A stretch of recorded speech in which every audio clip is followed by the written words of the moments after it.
Hey there, McAllister here with Toasty DIY, and today I want to do a video just talking about my opinions on a game I've been playing before I leave to go to Japan. So if you're watching this right now, I should be in Japan if you're watching within like 2 weeks or a week of its upload. So that being the Final Fantasy XIV experience. This is somebody who's played in MMOs. I've played World of Warcraft. I've played Elder Scrolls Online. I've played Terra. I've played like Albion Online. I've played many MMOs. I've gone through the gambit as healer, as tank, as DPS. I've played a lot, enjoy them. I've just found that Final Fantasy XIV has a different experience than all of those. Of course, every game has its own things, like Guild Wars 2 kind of feels Final Fantasy-esque, but when you get into the actual story and what's going on around you, it feels just dramatically different now that I've spent as much time in it as I have. So let's go through what I think makes the game unique and maybe some things that I don't like so much, but overall, by the way, my opinion is overall positive. I think you should give it a chance. You should try being a Sprout like me. So first off, let's just talk about the beginning, getting into an experience. Of course, when you start, you're going to pick a cat girl and you're going to get going. And once you start playing your character and doing whatever it is, pick your city. Once you start, you're going to start dealing with the main interesting fact of this game, which is one, you're surrounded by cat girls, and two, you have to do the main story quest line. This is hard for me to wrap my head around. And a lot of MMOs, I can kind of, there's like a level 20 quest, level 30 quest that kind of pushes the main story further, but the rest of it's doing kind of blasé, get me this, grab me this, and I'm okay with it. I like the grind. I like to do the little things, do the little collectibles along the way. It's usually fine with me. But in Final Fantasy, you have to do the MSQ, is what they call it. They short main story quests down to MSQ. It's any mission with this little like meteor icon on it. And you do these quests, and as you go through them, you unlock dungeons and whatnot, and you won't get dungeons until you do the MSQ for it. And there's really not a way to skip that except for paying money, and I'd highly recommend not skipping it. Now, being who I am and coming from the background of MMOs I've come from, I'd heard that Final Fantasy story was good. So I gave it the first 2 hours. I read everything, I went through, and I got bored, and I started spamming through. I'm maybe 20 hours into the game at this point, and an event happens, a cutscene. I would recommend, if you're going to be like me and skip things, if a cutscene is voiced, do not skip it. This is the best piece of advice I can give as somebody who now wishes he would have gotten himself to read earlier. But if you just can't get yourself to read, I totally get it. Try to skim. If you can't skim, just do what you want to do. But if you can see that they're voicing this cutscenes, watch them long enough to find out if they're voiced. If they are voiced, they're voiced for a reason, and I usually always watch those. That led to me watching one where if you've played the MSQ, it was a quest where I'll just say a little fairy person pops up and does this. And I thought it was like adorable. They were trying to help people. And if you know, you know.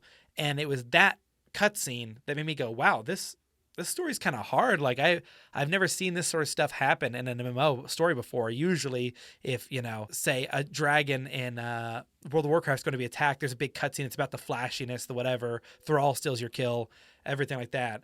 And usually it's just for the lore, for people that like to really read into it. But for me, it's just, I want to see the visuals, whatever.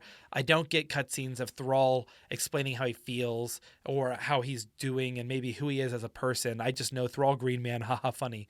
And that's really all I know about Thrall. I'm sure if you read the books, all the cool stuff really exists. It feels like outside of it, watching content creators talk about it. But if you can watch these cutscenes where they're talking and get into it, I think you'll be excellently rewarded. I'd akin it to, like, if you like One Piece, I like One Piece. Every time that I think I'm getting bored, I realize if I let them cook, they're actually going to deliver something. So I've been sitting back and reading more as I've gone further into the story, and I'm now entering what's called the Stormblood expansion, and I'm hooked, man. Like I've teared up at points. I've been excited at points. I like cheer when a character returns on screen. It is like One Piece in the fact that if you learn of a character's name, like if you watch One Piece now, and I say the name Kobe. If you've watched the first episode of One Piece, you've seen Kobe. If you're currently 500 episodes into One Piece, you know who Kobe is still. It's wild that you can be so far into. You can be 60 hours into this game and see a character that you did in a side quest literally in the first expansion, because they're willing to bring these things back and the writing is intentional. And that doesn't mean it's always going to be entertaining. I'll be honest. Sometimes it's boring and I don't want to read it. And so I will start skipping. Luckily for me, I've got a friend who has been reading everything. So I can just say, hey, what did I miss? Why is this happening exactly? And he'll explain to me, but like, oh, that's awesome. I love when that person does X, Y, or Z. I can't believe I skipped that. And I usually end up regretting it. But if you're somebody who usually skips through quests and stories and all that stuff in MMOs, this might be the first time that you want to get in there and not skip it. I would look at getting into Final Fantasy XIV. I think the best viewpoint would have been to get into it not thinking MMO, but thinking I'm essentially going to play 6 Final Fantasy games in a row with the same character. And there's a through line. So I'm not there to grind. I'm not there to do that. I'll hop on, I'll play some. When I want to grind, I'll do the other activities. Those are for grinding and skipping. If I want to do dungeons, if I want to do raids, if I want to do deep dives, there's a ton of stuff to do outside of the normal stuff you need to do. That's the stuff that you can grind and turn your brain off and do. But I recommend, if you can, for the MSQ, pay attention. If you've liked slower animes, kind of slow burn, and you're willing to read, I think that the storyline for this has been awesome. I just began reading Brandon Sanderson, a novel. I think the Stormlight Archives beginning, The Way of Kings. I'm not a good reader. I have ADHD. I get very distracted. And if you've read these books before, they're very dense. And I'm not a big fantasy reader. I do a lot of D&D, but I already know all the precursor words. And I just love that the writing in Final Fantasy is so dense that you'll eventually get phrases like, the Sharlayans are going to go fight the Garleans under the lead of Louis Soix. We're going to be sending this person with the Aether for Heidelin's sake, and we're going to do so-and-so. And like all those words should be gibberish to you than they were to me. But now I have stake when I hear the name Sharlayan, and I'm like, oh, Garlean, fuck them. Get me Heidelin, give me crystals, whatever. All these words are kind of dumb, but like I have a stake in them now. It's a pretty cool feeling to be able to do a quest and actually give a shit in an MMO. Knowing that I have 3 or 2 more expansions left to do, meaning that I essentially got to play a game of A Realm Reborn, which is kind of difficult to get through, but I promise you, if you get to Heaven's Word, you'll enjoy yourself. If you especially if you pay attention during A Realm Reborn, I think you'll even have a better time. Honestly, at this point, I'm just kind of rambling about it. I'll just synopsize what I just said, and I'll probably put a little disclaimer to skip here. Overall, if you've played other MMOs, you can give a shit about this story, and they will reward you for doing so. If you've ever done any quest in any other MMO where it was kind of cool, it's like, oh, this is one of the cool quest lines. I promise you the whole quest line can be cool if you're willing to let them cook, because they will get somewhere. They're going somewhere. They clearly have an idea, and it does reward you for paying attention. I have 20, 30 anecdotes I could throw out at you of times where I skimmed it, saw a line, thought, nothing of it. Then 2 quests later, I was like, oh, they were setting me up. I didn't realize that. That was cool. Okay, that's awesome. Especially the ending of A Realm Reborn. If you get there and it will give you the warning that you get like in Yakuza, this cutscene's going to take a long time. Make sure you have the time to watch it. And I'm telling you, if you watch those, it's awesome. It's like a little show. And then you realize you're going to be a part of it. Very cool. The next thing I found extremely cool about playing Final Fantasy XIV was the community. There's like nobody toxic. The story is so important to a lot of these people, as it's been to me. I've been really enjoying it, that when I'm doing a dungeon that I know has a large story implication for the people playing it, like they're beating an expansion for the first time, and I'm doing that dungeon with them. If you're doing like the vault, and you're like seeing a sprout in the vault, you're like, hey, well done. Good job beating this. It's a pretty hard dungeon. Good job. Enjoy what's going on. Keep trucking, trooper.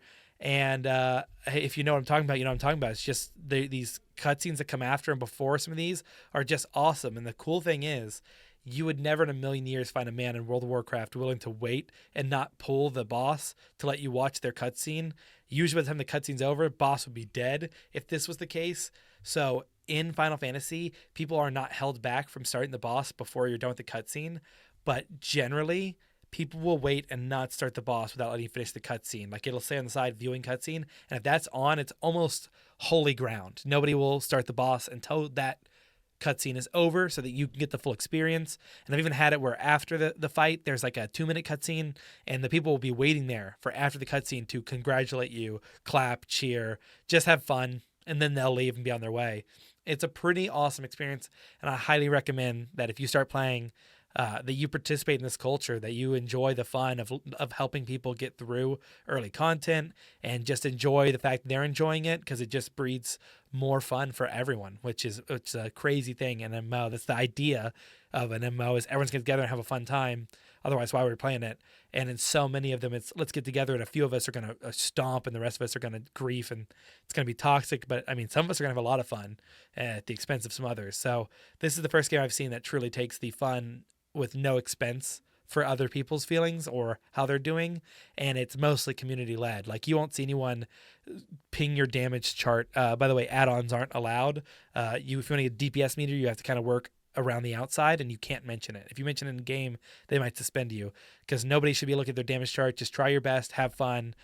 No one's gonna, you bring your friend in who's new to MMOs, into World of Warcraft, you just have to tell them how to deal with someone pinging their damage if they're failing to do well in a level 10 dungeon as they're learning.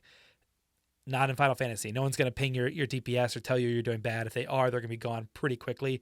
I've never seen it, and I am 120 hours in to my playtime, which crazy to me. When you start playing, you get this. A little thing above your head saying you're a sprout. Sprouts are new players, and new player is consistent of people that have not reached the end of the Stormblood expansion, or people that have less than 12 days of playtime. So Final Fantasy believes that in order to consider yourself good or knowledgeable of the game, you need to at least have 300 hours, or have it gotten to level 70 and beat that expansion. And until you've done that, you're just learning the ropes, which is crazy to me, considering how much I've been playing this game, that I still have the sprout icon above my head. Now, if I had to give this game any cons, one thing that I love to do in MMOs is make money. It's one of my favorite things to do. Now, I've never been a market board player or an auction house kind of guy who can go in the auction house, see a deal, snipe it, sell it, call it days. I have to do things that are simpler for me. I have to do things like quests or whatever that I know reward dungeons. I think the closest I got to being like a really good moneymaker was 2x4 farming in World of Warcraft, which is essentially there are bind on equip items that are like high rarity levels and very rare drops, and you can farm them in these little groups they call 2x4s, where you just maximize your killing potential. And I would just heal in those groups, occasionally hit a bind on equip, get 160 grand, call it a day, and I was rich. I was like, it was fun. I really enjoyed doing that. That was one of the coolest feelings I ever had, was making money in a game, making a lot of money. When it comes to Final Fantasy 14, the money, gil is what it's called, for me has been very hard to get. I do the MSQ, and the MSQ provides you enough gil to be fine. But if I want to look cool, like I love transmogging, and there's apparently like so many cool transmogs in Final Fantasy, but I just can't find a single one. There's very few armor pieces I equipped that I'm like, oh, you're cool. Beat the whole Heavensward expansion. Like the theme of that expansion, super awesome. Not a single piece of cool gear ever dropped for me. It didn't feel like. Maybe I'm crazy. I hope that somebody watching this is a Final Fantasy pro and will come in the comments and be like, bro, you didn't do the blue quest over here. Blue quests, by the way, interesting. In World of Warcraft, other games, I'm gonna keep referencing World of Warcraft because that's my one that I played the most. In most games, you get the little question mark, hey, quest over here, or exclamation point, whatever it is. Once you take it and complete it, then you're done. You get your gold, you get your piece, you get whatever. In Final Fantasy, there's a little blue quests. Like there'll be the quest logo, but blue. And what that means is if you do it, you unlock like new content. It'd be like playing RuneScape, and you don't unlock lumber, like wood cutting, until you happen upon the guy, you hit level 5, and then it says, hey, the quest Heart of the Forest is now open. It does not tell you that it gives you wood cutting. You just kind of have to take these blue quests and do them, or later you'll be trying to do like a money making method or something, like treasure hunting. For me yesterday, I'm looking at like, how do I treasure hunt? That sounds cool. And they're like, oh, have you done the quest in Limsa Lominsa, I think it is, or Upper Lanasia? Grab this quest from this one guy, do it, and then you'll be able to decipher treasure maps and do that secondary content. There's a ton of blue quests that unlock in, like one unlocks an entire freaking casino that I spent 3 hours in once I found out it existed. I had no clue it existed. Took the quest, guy takes me to the coolest looking like fantasy casino, and I spent the next hour playing lotto tickets. It was great. I really enjoyed it. But these things are hidden from you unless you look for them or you find online what happens. I know there's a list. I believe there was a YouTuber who showed one that was like a list of things that unlock at every level in case you want to go do them. But the transmog in this game and the gil making, you need money to buy armor. You need to buy armor to glamour your stuff like transmog. And that stuff is expensive, and it's like 100 grand for like one set of pants. And it's like, I want to buy the stuff to look cool. Like I want to get cool armors, cool helmets, cool whatevers. And I can't afford to do like any of it because I can get no money. And so I looked up, I'm like, gil making methods. It's got to be as easy as finding a mob that has a drop and then killing that mob and looking for the drop. And it can be, but it's nowhere near how it feels in like other games where I feel like I can go for a big ticket item or I can run out and grab this. It feels like everything that I want is 100 grand, and I can't find a consistent way to make 20 gil and like 20,000 gil in an hour. And I'm sure somebody out there can tell me better ways. I know I found one way where I was making like 500,000 gil and I made it in a pretty simple way, but it didn't feel fun. Like I don't want to work the stock market. I want to kill stuff and do dungeons, and I don't feel like I'm being rewarded enough gold for the cool activities. I'm having to do rather lame ones to try to make stuff. I tried crafting my way up. Maybe I could craft some stuff and find some cool things. I tried doing botany. I leveled it all the way up because I thought maybe I'll gather some cool flowers. And like it just seems to fall flat. There's no obvious route in there for me. And I feel like I'm a pretty experienced gamer. I've played a lot. I spend a lot of time in games trying to earn money. But dude, Gil seems to be just beyond my cognition. I don't know what it is. So if you're playing games a lot of times to be the ultimate like moneymaker person, if you like to do that through dungeons and raiding, maybe it's possible at max level. But until you beat the MSQ, I feel like I'm stuck on money, and I want to earn money to get like I want to look cool now. I don't want to wait till I'm level 90 because it's taken me 120 hours to get to level 7 or 61. So I don't want to wait till I'm level 90 to be able to buy the stuff, and then the new expansion is going to come out and I'm going to be SOL on build to afford anything from there. So if you are an auction house person though, holy shit, I think this would be the perfect game to be an auction house, for lack of better terms, auction house ho, because this game's market board is like server bound and people are lazy that have much more money than you, and it is fun to play that. Like for instance, my money maker for a little bit was when I was leveling all my professions to try to earn money, I kept having to buy these initiate's gloves because I'm an idiot and I kept selling them once I didn't need them anymore. And the initiate's gloves on the market board are fucking 20,000 gil.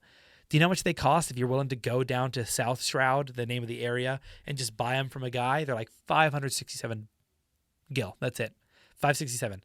So what do? Of course, buy 5 pairs of those gloves, sell them each for 20,000, and you make the quickest, easiest money of your life. The problem is there's nothing fun about that besides the money you make because it takes time for the lazier rich people to buy them. It's not like I can go to the GE like you can in RuneScape. Like when you're a noob, you're trying to learn, and it's like, hey, buddy, you want to make some money? Kill giants, they drop bones, the bones sell. Kill these, they drop limpwort, the limpwort sells. It doesn't feel like that. When you look up like a mob from Final Fantasy, it'll tell you what quest is involved in because the story is more important. I want to make money. I think it'd be cool, but it doesn't feel like I have a way to participate in that yet, which is kind of upsetting. So maybe you found that different than I have, but sadly, gil making, money making has not been very fun, but I'm hoping it'll pick up because that's one thing I like to do.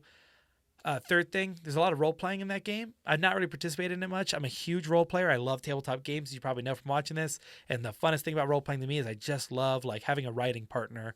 It's super fun to just go back and forth and talk and try to be, whoever it is you decide to be. Almost every time I default to the same character, no matter who they are. They are a not fighter who wants to be a cartographer, so they need to learn a little bit of fighting. Never enough to actually work, be serviceable against bugs.